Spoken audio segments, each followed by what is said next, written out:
Today I had Olympian and Canadian and Edmontonian Neville Wright on the Lifestyle Chase, and I'm going to give you some backstory as to why I chose him, why Neville.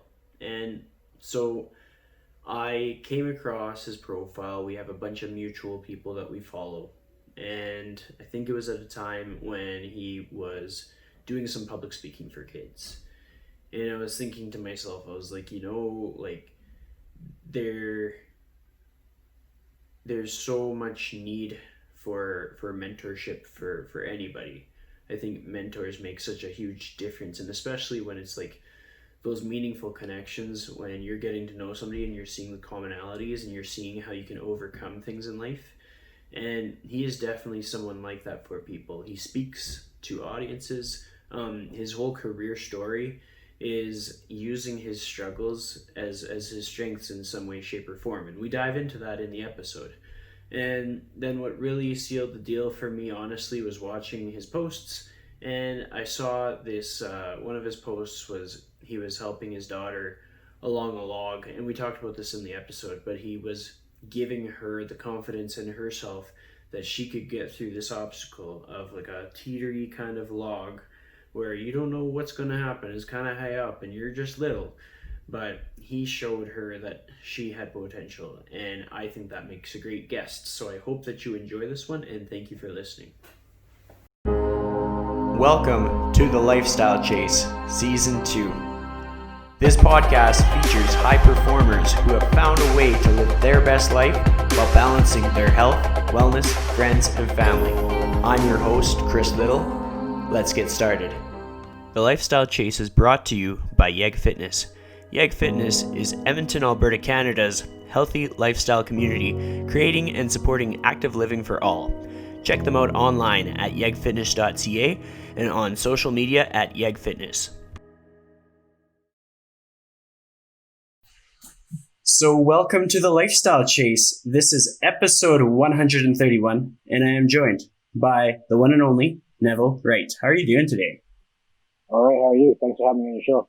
Well, you're welcome. I got to go to the gym for the first time in months. Like, what's this whole COVID-19 been like for you? How has it impacted your life?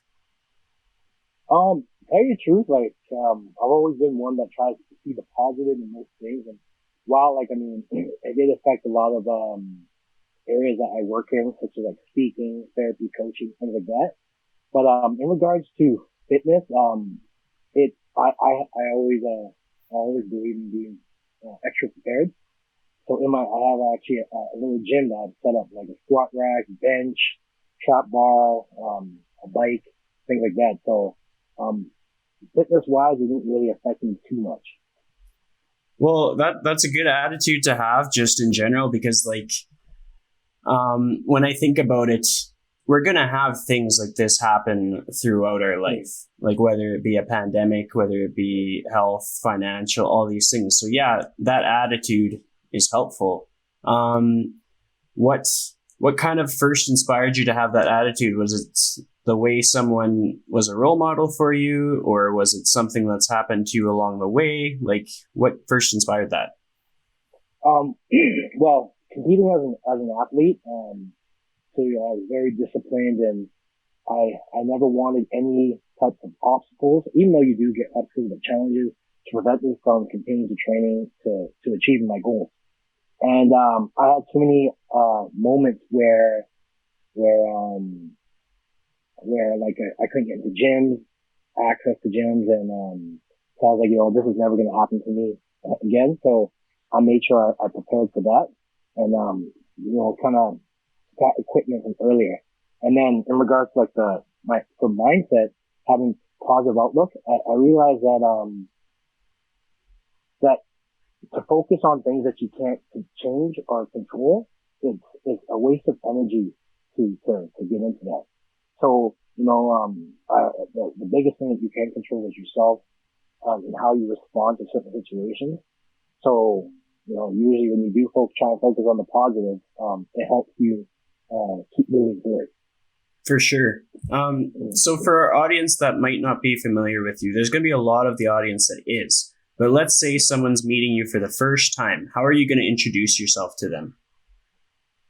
It's very true. Usually, obviously, Neville Wright, and if they ask questions, born and raised in Edmonton, Alberta.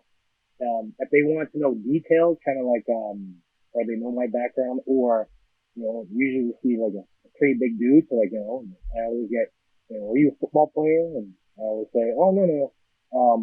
I played some football, but, no, I wasn't a football player. And I was like, I played sports, and then, I don't try to be extra, I guess you could almost say like, I try to be, I don't know if you'd call it more modest, just because I never want to come off as a narcissist or, fool myself like, oh yeah, I'm an Olympian and this and that. But, if people ask, like you, I usually tell them, 3-time Olympian, sport of Bobsleigh, former sprinter for Canada, and currently, function as a performance therapist, coach, and, speaker. I love it. And I mean, like, that makes sense. I think when we stay close to our roots or remember where we came from, it kind of helps us to get to that next level. But now that you've shared with the audience about your Olympic experience, I want you to share with me, what was it like to be there? Like, I can only imagine the amount of work that it took to get there, but what was it like in that moment to be there? To be at the Olympics, I mean, because there's a lot of things that you're going through between media and, getting prepared to get there and setting things up, meetings but when you get there to the village, it's kind of like, wow, like this is crazy. Like I'm here. But for me, I actually, for my first Olympics, I didn't really embrace it or really thought I was an Olympian until I went on the track for the first time. So I was there, went to the opening ceremonies, which was crazy too. You're like, they tell you, just take it in, savor the moment. All of a sudden, they announced Canada, and before you even were walking out and you hear Canada, I mean, it's just a rumble throughout the stand. And then you get out there and people are going crazy. You're seeing cameras flashing, you see media, and then all of a sudden it's just kind of like, wow, this is like, it's hard to sometimes, I guess, describe the feeling in words. It's just, I just took that time to kind of like, embrace it, but then all of a sudden I switched, I put my phone, and I'm clicking videos and pictures, I'm waving to the camera and yelling out the family and stuff. So like, it was almost like, became a little kid again. Yeah. And then, but yeah, it wasn't until though, like, when I finally went down the first run down the Bobsleigh track, then I was like, all right, like, it's official. Like, no one can take this from me. I'm officially an Olympian. I love that. Have you had to reflect on that moment? Like, you probably can still remember it pretty clearly. Has there been a moment when you've had to think, oh, life is shit, and then you thought back to that Olympic moment and suddenly things got a little bit brighter? Tell you the truth, I wouldn't even say I would reflect back to the Olympic moment. I would reflect more back on, so like, when things are going wrong, or just, I'd more reflect back to life in general, like, the things that I've overcome, because like I said, even though like there could be a lot of negatives, there has to be some positive, you know what I mean? For the fact that I'm able to get up on my own, and living and breathing, I can connect with others, family, friends, I could support myself, I could work and pursue my passion. So I think, when those hard moments happen, I just kind of reflect back on those things, and just my reflection is, being grateful and showing gratitude for all the things I had and the things I'm able to do. Well, that's important. I mean, just yesterday I was thinking to myself about like I've been waiting forever for the gym to open, but like this whole time there's been things that I have that I've forgotten that I have. If I was to ask what are 5 things that you're grateful for, can you think of 5 things? One, I'd say life, like being able to be a functioning moving, thinking, individual, family, um, being able to pursue my passions, being able to give back and help others.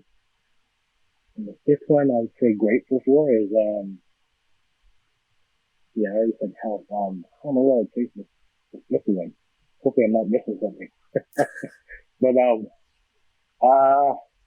yeah, I think I would just go back to just, like, having my health.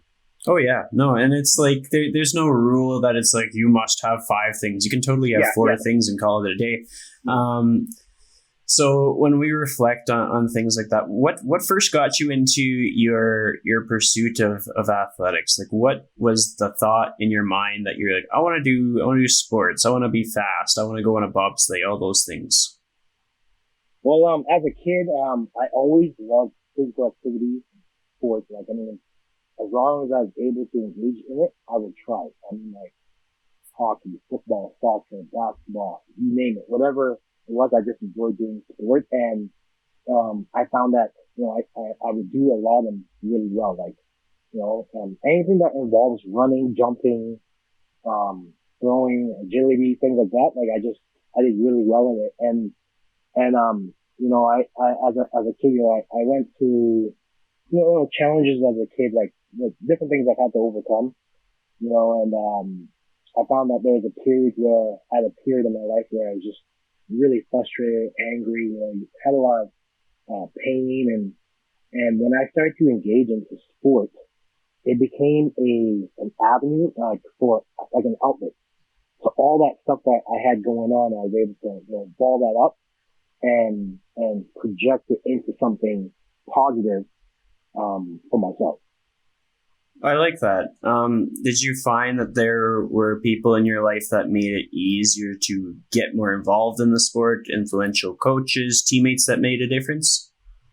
Growing up, I didn't really have anybody, like, in regards to mentorship or coaching. It wasn't until I actually got into university when I met my first coach, like my actual coach, where he was very, I guess he was a bit of a different coach where, like, he was very knowledgeable.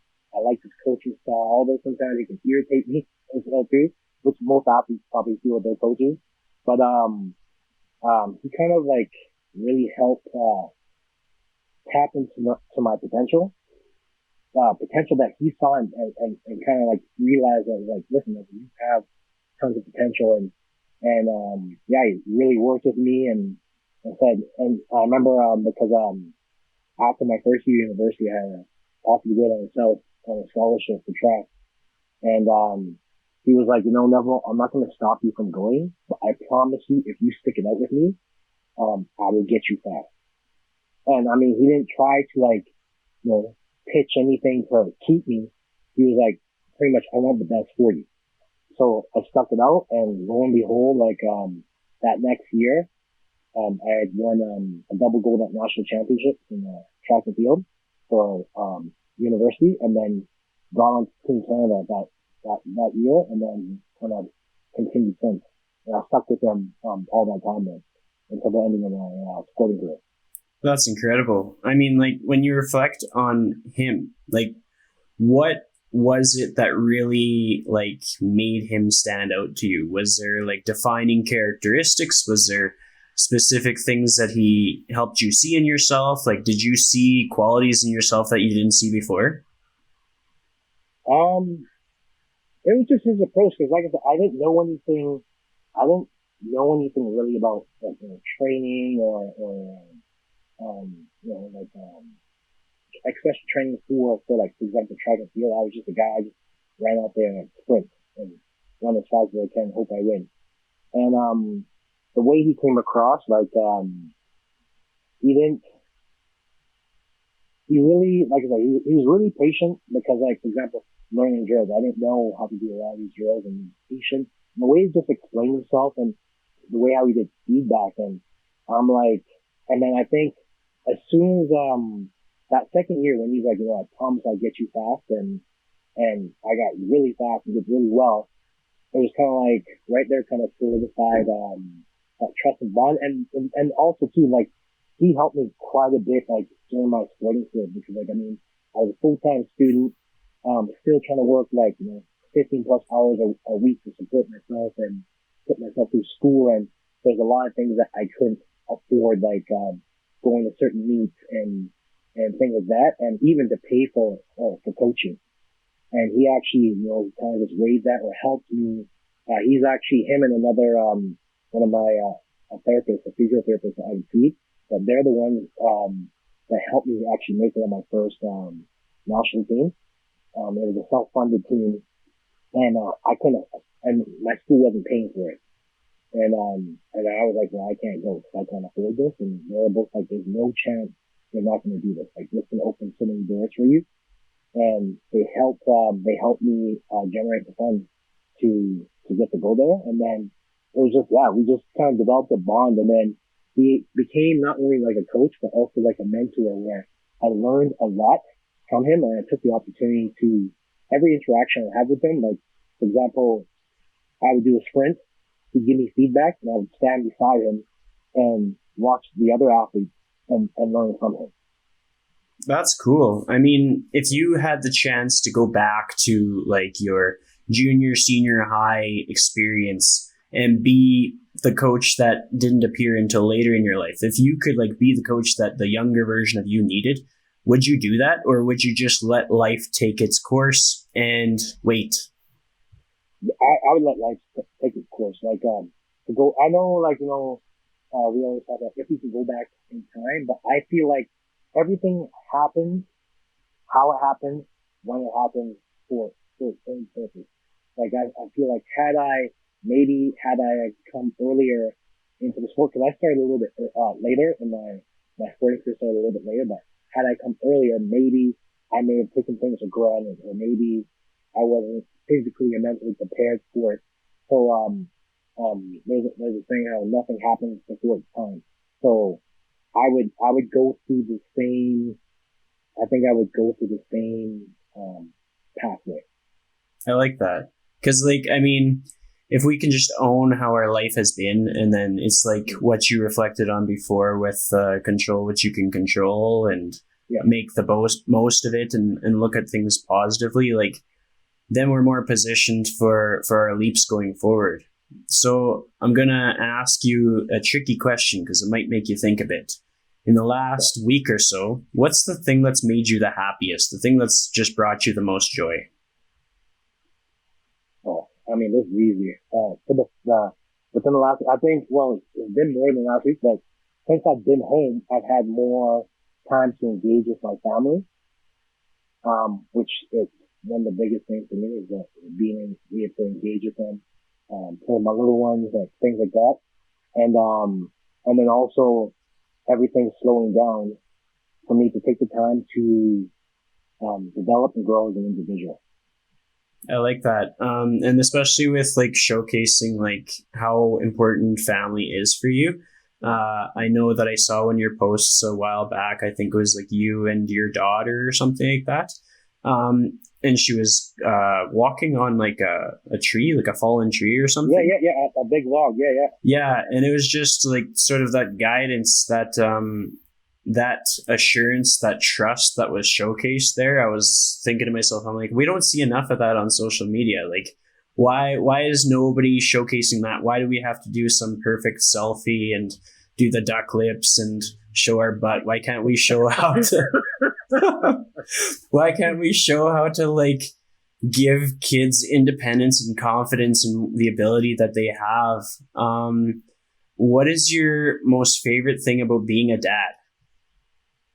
I think it's being able to, because I mean, I believe in, like, obviously they're gonna have to make their own mistakes and they're gonna have to go through their challenges, but I enjoy the moment of being able to give them guidance, help them forge their own path without me directly influencing them, and then just watching them grow, watching them, like, it's kind of crazy where, like, they can take on so many of your traits and things that you do, your habits. Like, I'll see sometimes, like, they'll do certain things, like, where I've never done it in front of them or, taught that to them.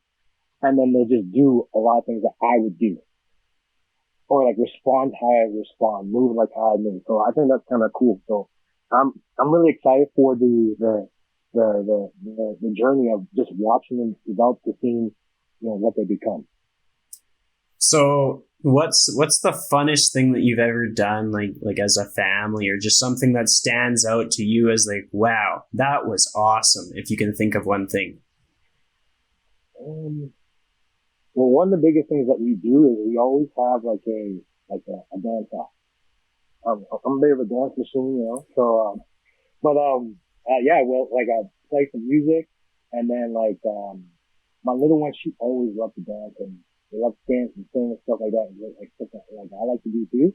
So, I think one of the most fun things that we like to do is we'll have our own dance off or and we'll do it for like an hour, 2 hours of just dancing and moving and, enjoying yourself. When did your love for dance begin? Like, clearly, if you're a dance machine, what's the origin story of that? I'm like an undercover dance machine, but like, I just always, tell you the truth, it was just always like, just moving. Tell you where, even doing kind of like a dance and moving, a lot of that came from, so back in the day, I used to watch, those old school, like, martial arts, like, kung fu movies, where, like, they're talking, but not really talking, and every time they jump, you hear, like, the whipping of their clothes and stuff, and one of my favorite, martial arts movies to watch was, The Drunken Master, where he would do kind of like, he would do, like, different movements, and, like, how he's almost dancing, and then he's fighting at the same time. So, I'd always used to copy that, and try and like do that as well too. And then I just enjoyed music, so engaging music, dancing, moving. So I think that's just, it's just something that I guess I was born with and just enjoy doing. Would I jump into a dance competition? I don't know, but I do really enjoy it. So in my own experiences, like I remember, like you talk about sports and how it's kind of an escape, and I value sports for the same thing, and like just being creative, like whether it's like making music or dancing or just like being a little bit different, like not going down like the pre-paved path. Did you find that enjoying just being fun and silly kind of helped you in the same way that sports did? 100%. I felt, obviously there's times of joking and times to be serious, but I felt that when I was able to start making light of situations and really, smile, especially coming from an area where, there's always anger and stuff like that and frustration. But then when I started to learn to make light of situations and find the funny in things, I felt like I was way more relaxed. I didn't take on life's problems too seriously. I mean, I think it transfers to sport too. Like, obviously, when I'm in competition, I'm in competition mode and, I'm serious and getting the job done.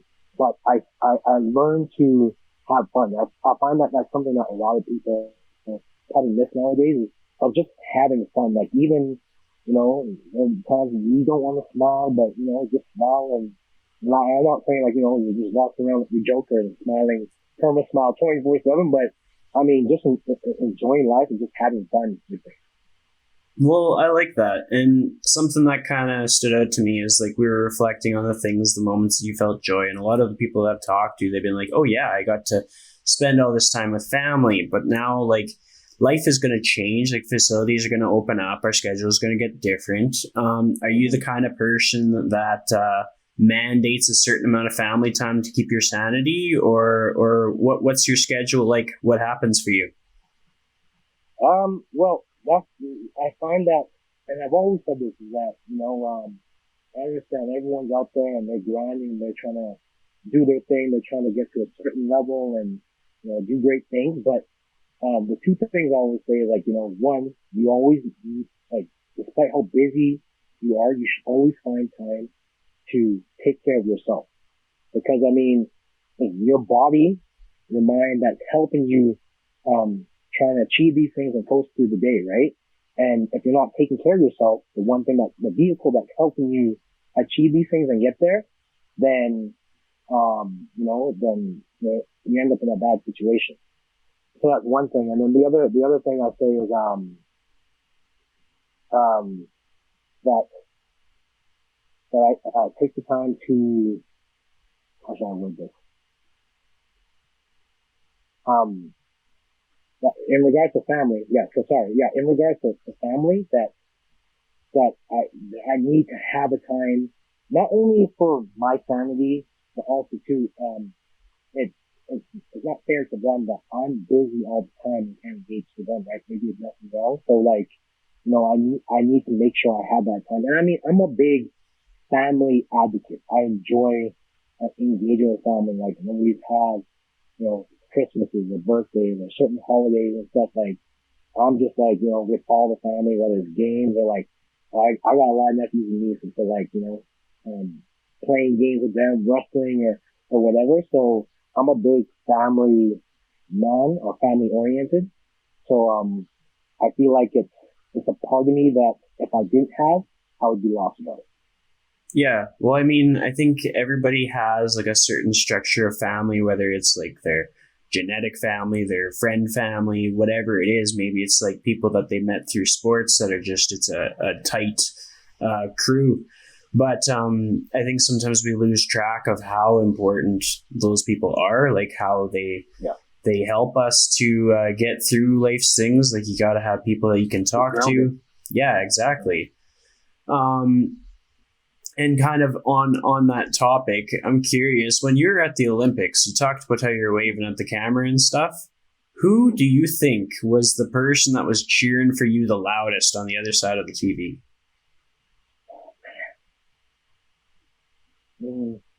Hard to say. I mean, because I have a pretty tight circle of family and friends that are really supportive of what I do. And I mean, I've been in different competitions where I've heard them going crazy. So I don't think I would pinpoint to one individual, because when I was at the games and even being on the television, I mean, my phone was blowing up from people like, I saw you, well wishes and everything. So I feel like those that know me and especially know my journey, they all were just as excited seeing me.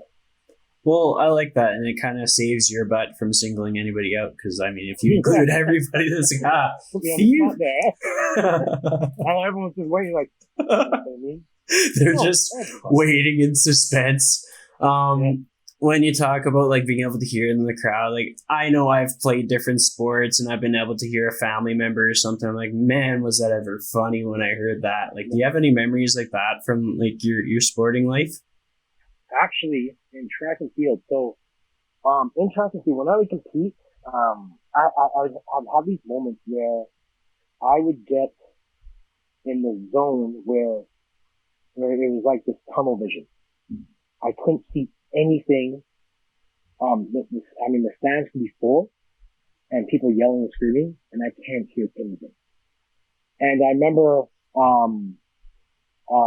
I was getting ready for a race, and gun goes off, and I'm sprinting, and I started to tighten up a bit, and everyone's screaming and cheering, and out of the entire crowd, my coach yelled, "Relax!"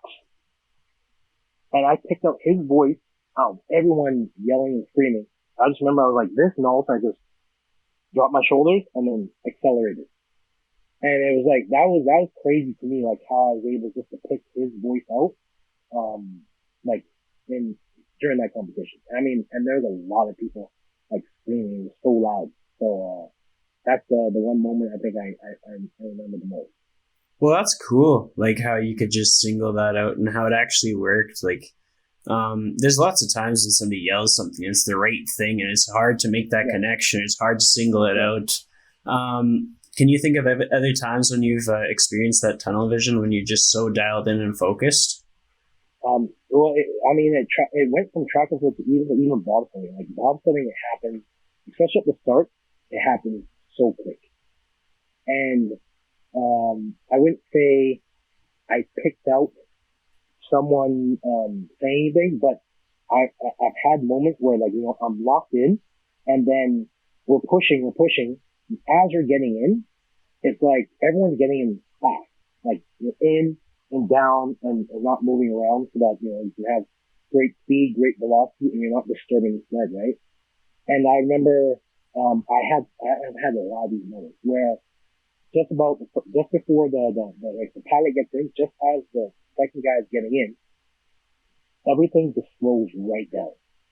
And I could see every single thing that was happening from if its spike got caught on the cowling, like part of the sled, or, how they slid in, if they're stepping down, like I could see everything. And it was like, it would slow down for that moment, that brief moment as they're getting in. And then as I'm about to sit down, it speeds right back up there. And then I've had moments where like, I just went hard. We had a good push. And then I don't remember what happened. I just remember pulling the brakes on the ball. Holy crap. And I didn't pass out either. So. Well, I mean, it happens fast. Like, I look at that sport and I'm like, oh my goodness. I have a hard enough time, like, riding a go-kart, never mind a bobsleigh. So how did that start for you? Was bobsleigh something that was always on your radar, or was it just that you were recruited for it? Yeah, it was the first time anyone ever talked to me about bobsledding. I think it was back in 2005 or 6. An athlete came up to me and was like, you should try and do bobsledding. I'm like, winter sport? I'm like, yeah, I'm good. Like, I'm a summer sport athlete. And I shut it down. And, I was preparing, trying to get ready for the Olympic Games 2008. So leading up to that, having some great seasons. 2007, I went to World University Games and won a bronze medal in the 100 meters. Then I went to World Championships and ran 4x1 for Canada in Japan. And then leading into the Olympic year, I'm like, this is my chance to make the games, and put a lot of pressure on myself. And as I was preparing, I got hurt, a hamstring injury, and then I was still pushing myself. And all of a sudden, I got like my hamstring recovered, but then I think I caused more damage, like physiologically and psychologically, like where I just burnt myself out. So I was doing races, competing, and I was getting slower, weaker, couldn't figure out what was going on. All of a sudden, I went to a specialist. I don't know, I had adrenal burnout. There was just accumulation of physical and mental stress. Try to get better for the games, or for the Olympic trials. Got there, going to the next round, felt like I wasn't too bad, but I knew I wasn't 100%. And then, time popped up. I missed out by 200th of a second, which was pretty devastating. And, then, it was kind of like, what I'm going to do, and took some moment to kind of grieve with it. And I was like back to the drawing board. Then I got introduced to bobsledding, was recruited out to come to a camp. Went to this camp and tested, and at the time it was the fastest that any recruit had pushed. Then, trained in the summer, made the team like October of 2009, and then went to the games that February. Damn, that's fast. Going into a sport like that, was there any fear of like the risks or the like the actual aspect of bobsleigh is like nuts? You were you scared at all?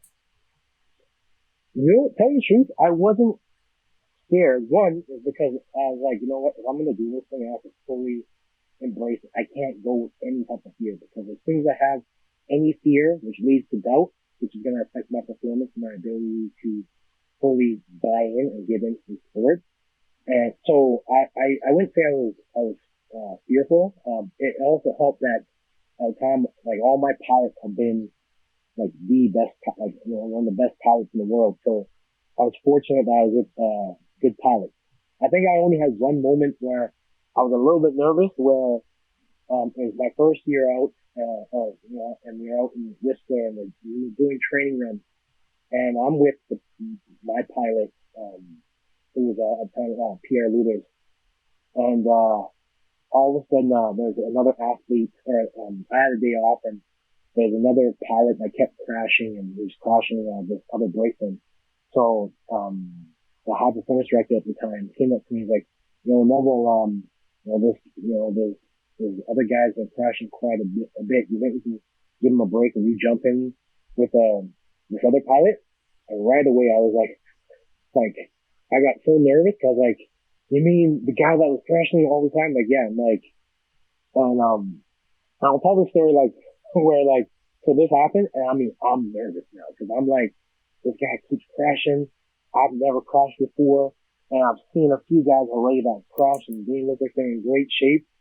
And I remember sitting in front of this guy, and he's just, kind of like trying to shake it off and trying to see if he's, get himself right. And I was just like, hey, Neville, you can't allow this to happen. You gotta stop this. So I remember I walked up and I was like, hey, how you feeling? He's like, oh, I'm okay. I was like, listen, you don't need to be a hero today, okay? I was like, there's plenty of fight to fight another day. There's nothing wrong with you taking a break, stopping for the day, reflecting, and coming back even stronger.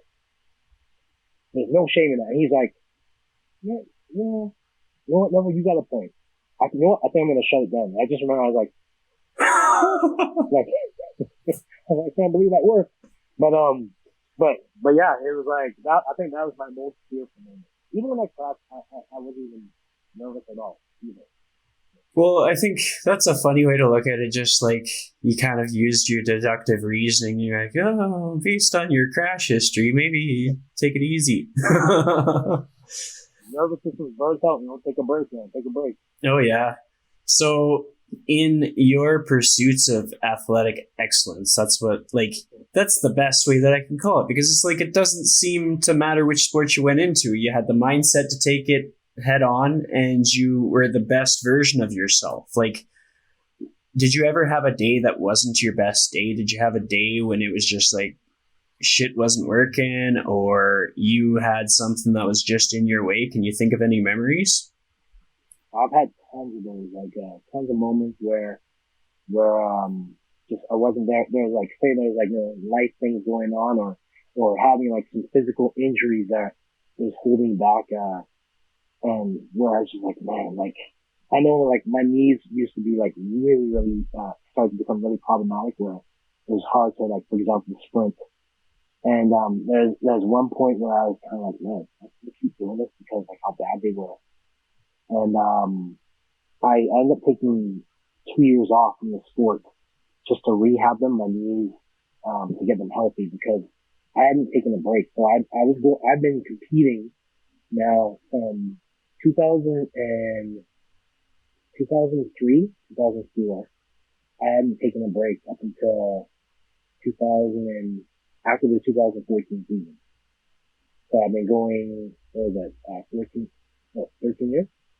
14 years. No, what am I saying? 11 years. 11 years.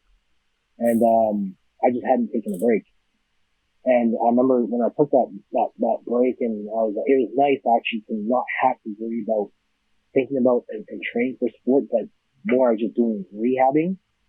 And when I came back, when I came back, it was like I was at an all-time best. It was like I was feeling so healthy. I was rolling, it was probably my 2 seasons that I competed after the 2014 season. The 2 years, my last 2 years, was probably my best season. Or I guess I did three extra seasons, but the 2 before that was probably my best seasons ever. So it was I was able to take a break, reflect, get healthy, and go again. But I think that was probably that was one of the moments where I felt kind of really low, and where I was man, things aren't going. I've had quite a few of those moments, but then the other thing is too, that I always have to look back and say, what's your goal? What are you trying to accomplish? What do you want to do? And when I look back at that and understanding that, it's not going to, life isn't easy, especially when you're trying to be successful and do great things. You're always going to be challenged, but it's finding strength from those challenges and embrace. I always say, like, embrace your challenges or your pain, your imperfections, because they become valuable life lessons, and they will actually help you develop and grow and become more resilient to overcome, like, the different challenges you may face. Absolutely. And I mean, I think it's important to put value on rest, because like whether it be 100%. resting for like 3 minutes instead of 1 minute 50 in your workout in the gym, or resting a year from a career just to like keep yourself at the top of your game, like resting in all facets of life isn't a shameful thing. Like sometimes it brings out our very best potential, which I think is cool. It's just sometimes we forget. It's that hustle bustle life. It's that if you stop, you're not living up to your potential or something. But when it comes down to it, there's so much more on the other side if you know how to reach it. If you know that you need your time with your family, or if you know that you need recovery, or if you know your limits, then you can assess those things and like keep it moving forward. Well, even with training, like, I know like a lot of athletes are always worried about, if I take a day off, they feel like they're going to fall off the face of the earth, or, they're going to fall behind. But there's nothing wrong with rest. And the thing about this too is especially if you're a trained athlete, you've been trained for a long time, that you taking a day or taking a week, it's not going to set you all the way back. Like, especially when you have things, you're getting injured, or your nervous system's getting taxed. Like, that's your body telling you, like, listen, take a break. Like, when I took 2 years off, and I was rehabbing, but I was doing tons of drills, and I was doing like a lot of coaching, like speed coaching, so I was always doing demos and things like that. And I remember the year before I came back, I was like, man, I haven't sprinted like really hard for a while. Like, I was doing tons of drills and stuff. I was like, I was doing some testing for some athletes I had. So I was like, the lights were set up. I'm like, let me see what happens. So I did like a little warm up, and I went and I sprinted to the lights, and I think I was only 600-700 off my personal best. So I mean, once the body, and I mean, I was warming up and obviously moving, and like the body remembers, your muscle memory, and like I said, like taking the time to actually rest and recover can actually do you a lot more good than pushing yourself. And I'm talking from personal experience of me burning out and not making it to the game. But a lot of people don't realize the value of rest. For sure. When I was looking at your profile, I saw that you're doing some video production. You got a project going on. Tell me more about that. So I'm doing a show. It's like it's a story hive series that we're going to do, which is just called The Right Ratio. So pretty much it's kind of like where, like, I'm retired now as an athlete, but I still have passion for sport, and I want to engage with other champions of their sport and other athletes, to talk and do like a deep dive of their journey, like their ups, their downs, and things like that. So because I find, like, we always see the athletes and we see them competing, but a lot of times we don't really know, like, people don't always really know what we go through and what we have to deal with in order to become successful. Like, like things like therapy, I've had friends where they thought when I was getting therapy, it was like, oh yeah, it's all relaxing. Like, no man, there's nothing relaxing about this. Like, this is grind and pain and stuff, or even just traveling and competing and thinking, we're on vacation. Like, no, I'm at work. So this show is me following other athletes, learning about them, learning about their sport, and then at the end I would do like a challenge to a challenge that they would have, that whether it be basketball, 3-point shooting, or wrestling, or hockey, or whatever it may be, and I tried out. But due to COVID, we had to kind of change the format, where it was more like a interview type style.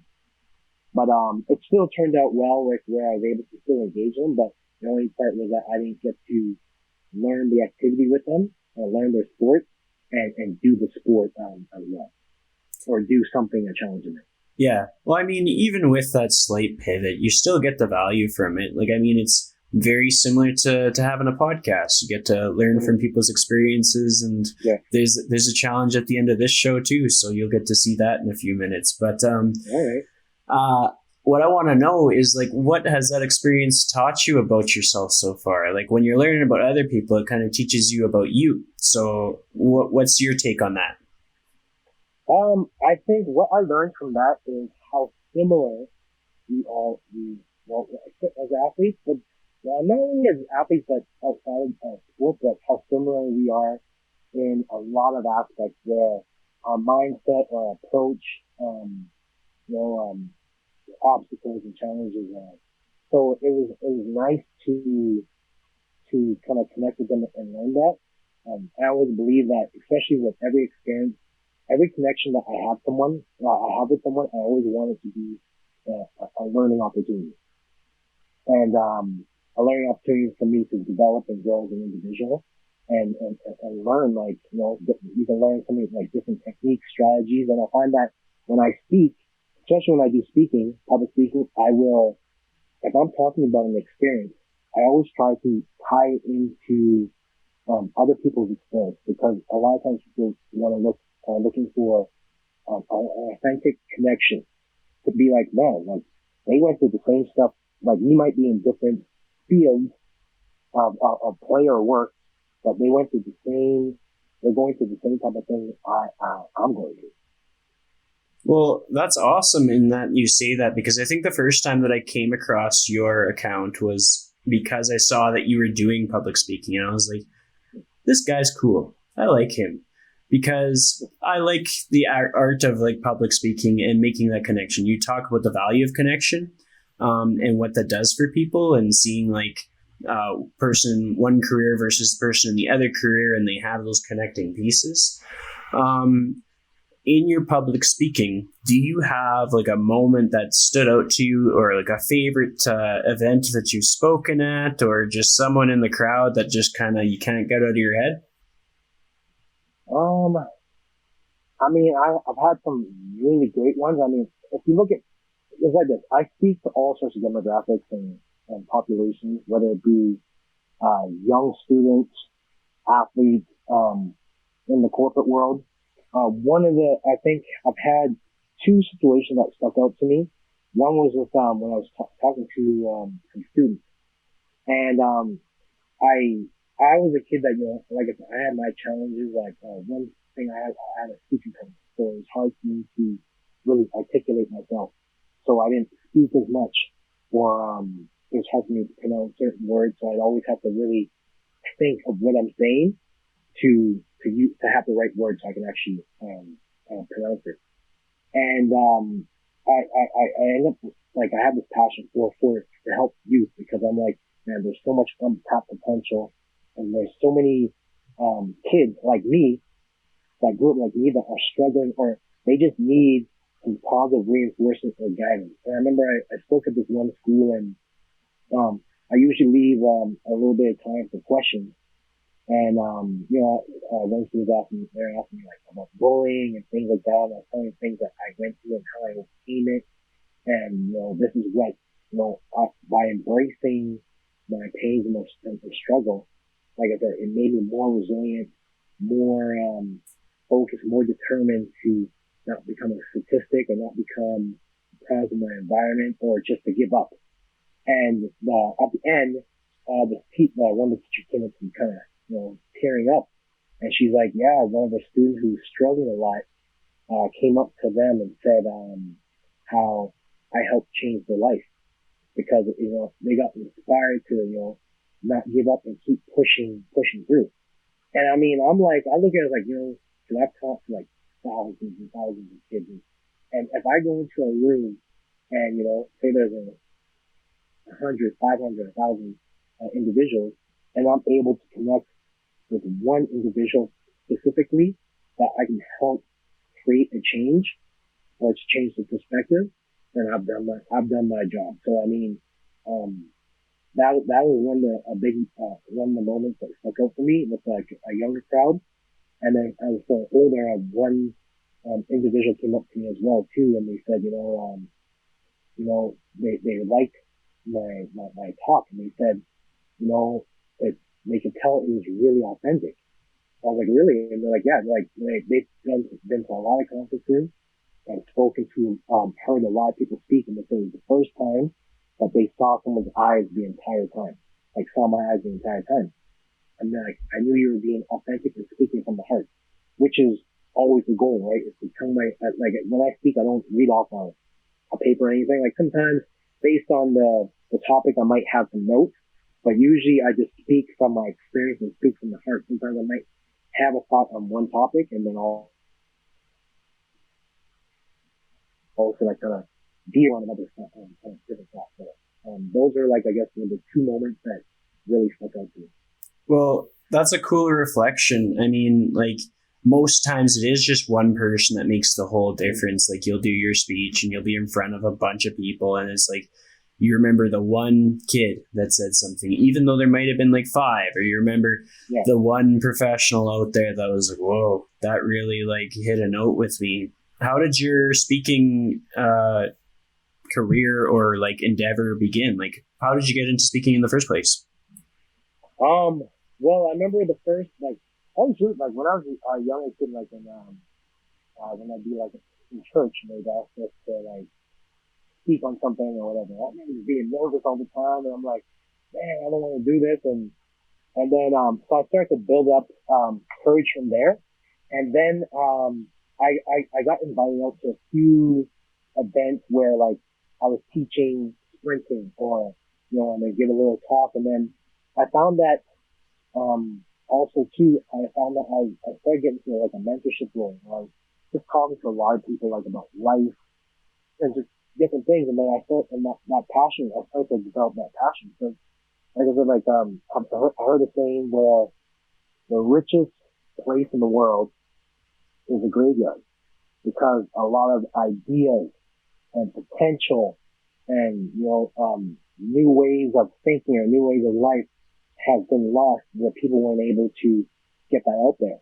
And I know for myself where, like, you know, I saw how I struggled, and I didn't always have the greatest guidance to help me achieve my potential. Cause I mean, you know, it's not a matter of, you know, well, if I had this, I would have had this. Like, I don't think that way, but it's kind of like, you know, there's other things I probably could have tapped into or done had I had the right influence or the right people in my life to guide me. So that's when my passion came, because I would encounter individuals that they have so much potential, and it's kind of like, man, you got so much potential and you're wasting. You need to tap into it. Like, you, like, don't become a victim to your circumstance. You can rise above this and do great things. And then that's all, like, you know, a lot of people just need that reassurance, that positive reinforcement. So, that's where that passion, I guess, for speaking came from, because I thought about for myself what else I could have done, maybe, or how many people's potential has never been tapped into, because they hadn't had the right person come to them with that positive reinforcement to let them know that, like, they're going to be okay, or they can be greater than what they think. Well, that's kind of a cool reflection to make, because it ties right into your experience with that coach that kind of like was the game changer for you. Like, he saw that potential in you, and like, it would be crazy to deny that, like, it didn't influence you to see potential in other people because of how your life changed, or just like the skills that you realized that you really, really had, despite, like, a person could be really positive, and then there's like that extra 10% that other people see in us. And so to be surrounded by people that see that 10% makes a big difference. Do you have any like training partners or like athletic buddies that have kind of been like a stronghold or a pillar in your life? I'll be honest. So when I was in track and field, I had my training partner, his name is Ryan Barnett. So we trained with each other. Like, you know, there's a period, like, I was a more mature athlete at the time, so I was like, you know, by far, like, excelling further than him. But I remember, when he told me he wanted to do track, and I was like, you know, I was like, yeah, man, like, this guy has potential. And, he was kind of like a little bit of a rough background as well. So I brought him up with me, and he started doing workouts with me. And then, like, you know, finally the following year I introduced him to my coach, and then he became my training partner. And there's a period where now, you know, he's catching up to me and then starting to excel past me. But we helped keep each other honest. Because even though he was starting to get faster than I was, he knew he couldn't sleep on me. Where if he's slacking, that I'm gonna beat him. So I think it kept us both motivated because I had someone else to continue to chase after. Because after we kind of parted ways, where he was still doing track and I switched to bobsledding, I did a lot of training by myself. Like I stayed in Edmonton and did all my dry line training, my sprinting, my lifting. Every so often I'd have a training partner that would be with me, but then they didn't stay or they left. And so I did a lot on my own, and then I would commute back and forth between Edmonton and Calgary. So like, for example, I'd get up early Monday morning, go down to Calgary, do a sprint workout, a lift workout, and then come back home. So, that's the only time I'd really have a training partner, but for the most part, I had to really develop a lot of intrinsic motivation and drive, which it wasn't hard because I knew what my goals were and what I was focused on. But yeah, to be able to do really well. And I can tell from like what we've discussed so far, like you've got goals on your mind quite often because it kind of helps you like stay dialed in no matter what life throws your way. What are your goals for like the next few years? Like, do you have goals on your mind today?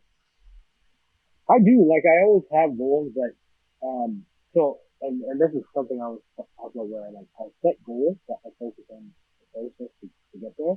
But I do have a goal. So I've always worked on what I call, and this is, I've been working on this since I was my big three, which is speaking, coaching, and therapy.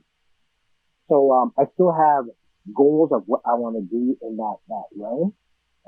But once again, it is a process, and it's not always the easiest thing for it to happen. Well, I mean, your career or successful career doesn't always happen overnight. So I know it's a process, especially because like I was so focused on my main goals where I was competing as an athlete, and now that I've transitioned into outside of sports, so now I have goals I've been working at, and then I have new goals. So, I guess a short story, long story short, yes, I do have new goals, that I'm working towards. Well, I think my favorite part about that summary was like the big three, to like make it simple, like not branch out so much that your head gets just cluttered with all these things in your mind. And like, I can tell you're passionate about those big three things. So it's like, it totally makes sense to have those as your items. I have two more questions for you. And the second last one is, if you could give one piece of advice to someone on how to live their life to the fullest in the most authentic way, what would that piece of advice be? I would say embrace, like I said it earlier too, but embrace your pains and your imperfections, because it's those pains and those imperfections that help develop your character and can create, and if you allow it and if you work at it, can make you a stronger, more resilient individual, and will help you stay focused in achieving whatever you want to achieve. I like that. The next thing is you're going to give my audience a challenge for the day. We talked about a challenge, and so what I'll get you to do is you're going to say your challenge for today is, and then just lay it out for them. All right. Let's see now. Okay. I guess the challenge for today, is that what you want? You betcha. Yeah. Okay. So your challenge for the day is to find something positive daily. Despite whatever you're going through, despite how difficult life can be, do your best to find the positive of a bad situation. That is the best challenge. So I want to thank you so much for joining me today. Thank you for having me.